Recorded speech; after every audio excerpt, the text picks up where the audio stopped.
Alors, oui, alors. Eh bien, j'ai peur de moi. J'ai peur de la peur.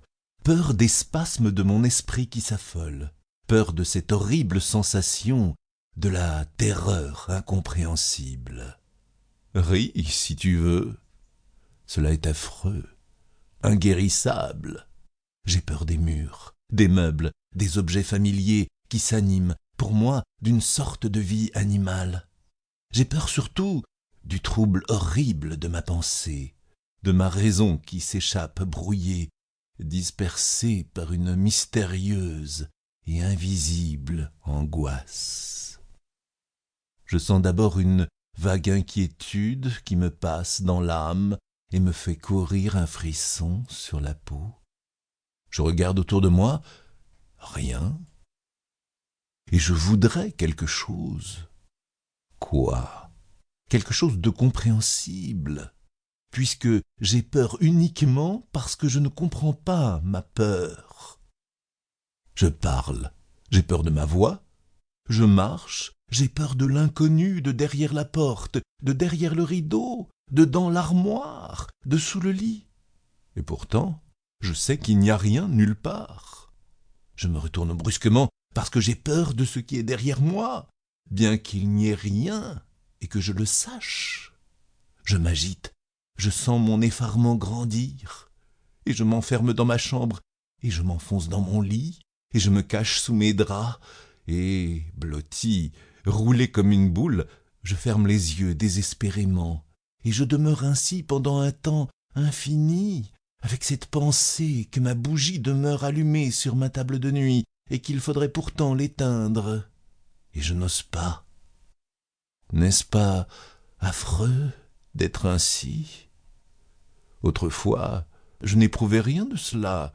Je rentrais tranquillement, j'allais, je venais en mon logis, sans que rien ne troublât la sérénité de mon âme.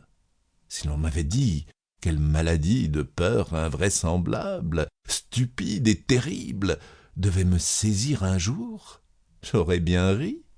J'ouvrais les portes dans l'ombre avec assurance, je me couchais lentement, sans pousser les verrous, et je ne me relevais jamais au milieu des nuits pour m'assurer que toutes les issues de ma chambre étaient fortement closes. Cela a commencé l'an dernier, d'une singulière façon. C'était en automne, par un soir humide. Quand ma bonne fut partie, après mon dîner, je me demandais ce que j'allais faire. Je marchais quelque temps à travers ma chambre. Je me sentais las, accablé sans raison, incapable de travailler, sans force même pour lire. Une pluie fine mouillait les vitres.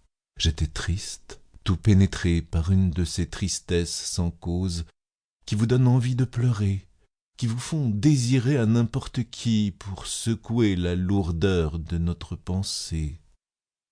Je me sentais seul, mon logis me paraissait vide comme il n'avait jamais été, une solitude infinie et navrante m'entourait. Que faire? Je m'assis. Alors une impatience nerveuse me courut dans les jambes. Je me relevai et je me remis à marcher.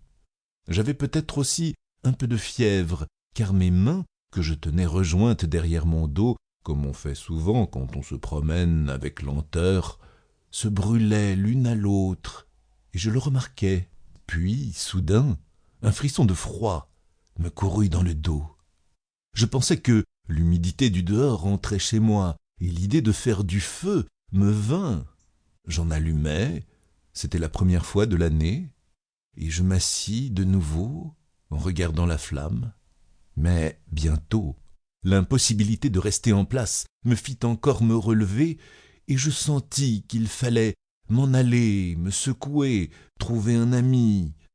Je sortis, j'allai chez 3 camarades que je ne rencontrais pas, puis je gagnai le boulevard, décidé à découvrir une personne de connaissance.